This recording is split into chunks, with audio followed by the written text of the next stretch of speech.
Buna yağ vurmayacağıq. Ördəyin özünün yağı olur. Dərisini də çıxarmırıq. Ördək həddindən artıq çox yağlı olur. Bunu bütöv pişirəcəyik, sonra dilimləyib salatın üstünə qoyacağıq. Və yaxud slayzerdən keçirmək olur. Onda lap nazik, qəşəng görsənir. Bildinizlər necə? Yəni bunu məsəl üçün tak konfitə pişirəndə biraz başqa cürdür onun pişirmə prosesi. O duxovkada qalır, öz yağında pişir. Həm öz yağında pişir, həm də pörtlənir. Slayzer var, ona seçmə qarşı öyrədə bilərsiniz bizə.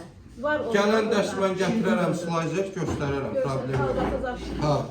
Gətirərəm gələn dərs, bilsəydim gətirərdim. Gələn dərsi gətirərsiniz inşallah. Problem yoxdur, gətirərəm, göstərərəm. Məsəl üçün, dak konfitdə biraz başqa cürdür. Budundan istifadə olunur çox vaxt. Və həm budundan, həm filesindən istifadə etmək olur. Onda ördəyin özün biz birinci yüngül qızardırıq. Qoyuruq qabaq öz yağında, bu çıxan yağı da tökülür, öz yağında həm suyunu bıraxır, həm yağı. O ilə 2 saat qalır duxovkada, vampotda pişir.